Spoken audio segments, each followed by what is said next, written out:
Baik, Assalamualaikum warahmatullahi wabarakatuh. Eh, Perkenalkan nama saya Lalo Taufik Hidayat, mahasiswa Universitas PGRI Semarang, yang saat ini sedang menjalankan kuliah kerja nyata pada Balai Wilayah Sungai Nusa Tenggara I, di mana untuk dosen pembimbing lapangan saat ini adalah Pak Maftudin Huda, SPD MPD. Kali ini saya akan menjalankan proker saya yang pada bidang kesehatan yang bertemakan menjaga imun di musim hujan.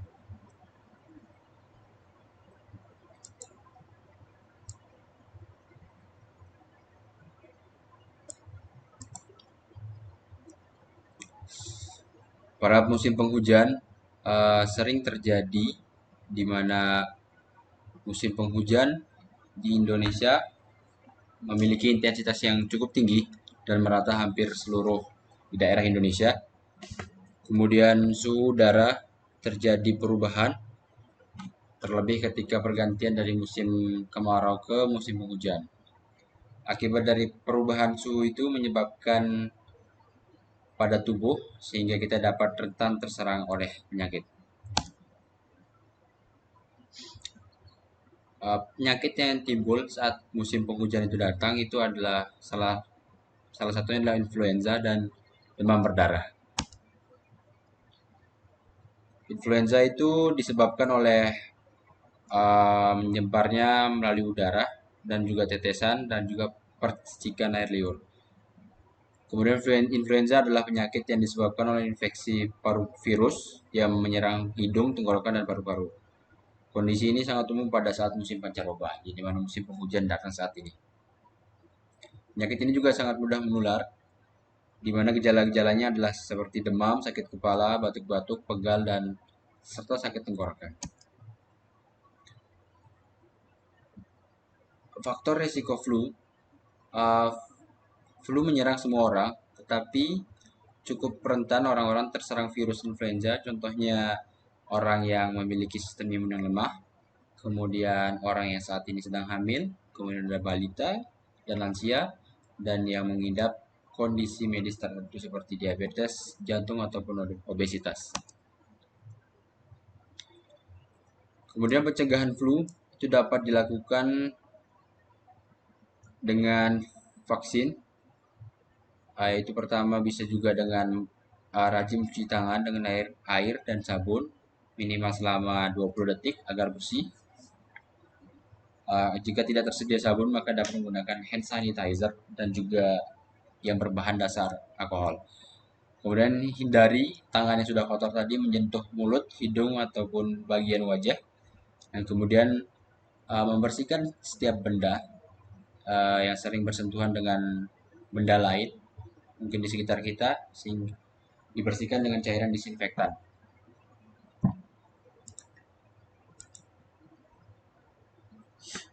Pengobatan flu itu dapat dilakukan dengan untuk meredakan gejalanya. Itu dapat dilakukan dengan cuci tangan secara rutin untuk menghindari penyebaran virus. Kemudian gunakan tisu untuk menutup mulut dan hidung ketika bersin ataupun batuk.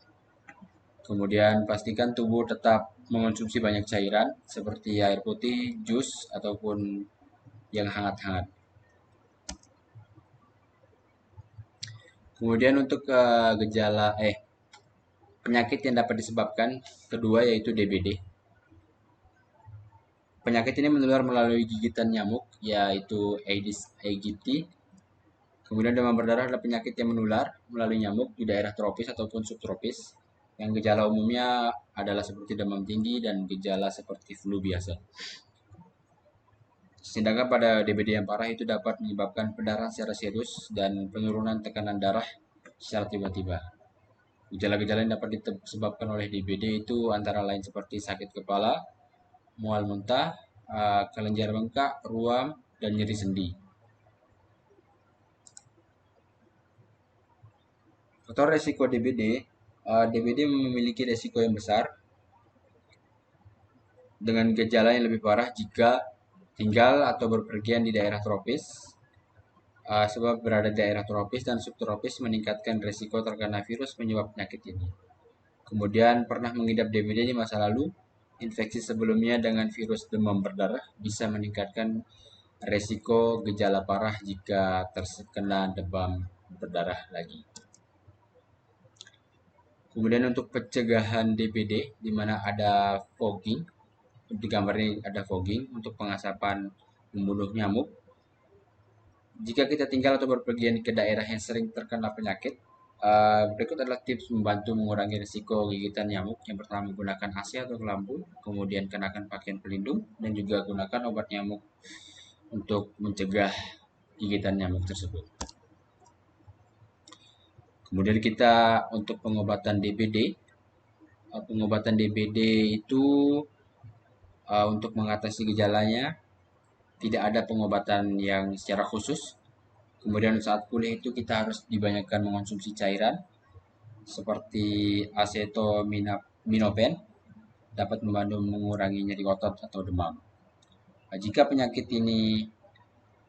mengidap penyakit DBD, kita juga harus menghindari jenis obat pereda nyeri lainnya termasuk aspirin, ibuprofen, dan naproxen sodium.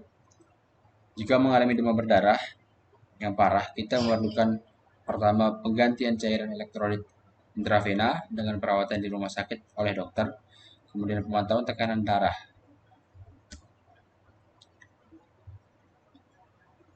Saat musim penghujan itu kita perlu sedikit was-was di mana kita harus menjaga imun agar kita tetap bisa sehat dan terhindar dari penyakit yang dapat disebabkan oleh musim pancaroba tadi seperti influenza dan juga DBD.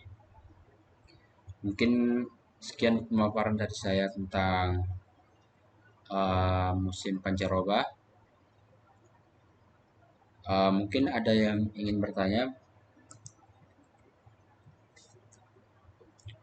Nah, ini saya nanya yang Pak Joko Bang. Oh iya Pak. Di, sekarang tuh baru saja kemarin di rumah saya dilakukan fogging itu efektif untuk mencegah DBD ini apa enggak sih ya? Terima kasih gitu aja sih. Oh, baik Pak. Seperti tadi kan ada dijelaskan itu fogging itu cuman sekedar membunuh nyamuk-nyamuk dewasa, tidak tidak serta-merta membunuh nyamuk yang kecil, masih berbentuk jentik-jentik atau larva. Sehingga nanti setelah nyamuk besar mati dan jamur nyamuk larva-larvanya nyamuk itu masih hidup, setelah 3 hari larva tersebut akan berkembang menjadi nyamuk dewasa kembali dan itu masih dapat menyebabkan penyakit DBD.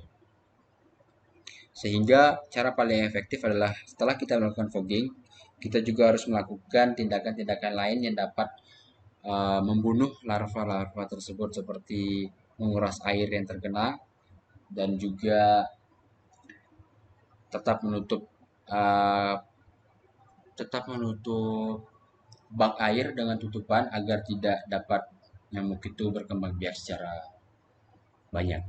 Mungkin itu dari saya Pak Joko.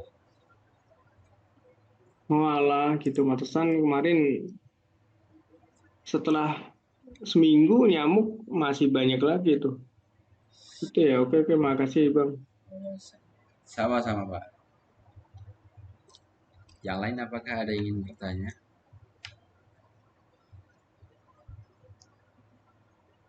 Sepertinya cukup aja. Yang lain nggak ada pertanyaan nggak ya? Mungkin kalau kayak gitu saya cukupkan untuk pemaparan kali ini untuk broker saya untuk yang bagian kesehatan. Sekian kurang lebihnya saya mohon maaf. Sekian dan terima kasih. Wassalamualaikum warahmatullahi wabarakatuh.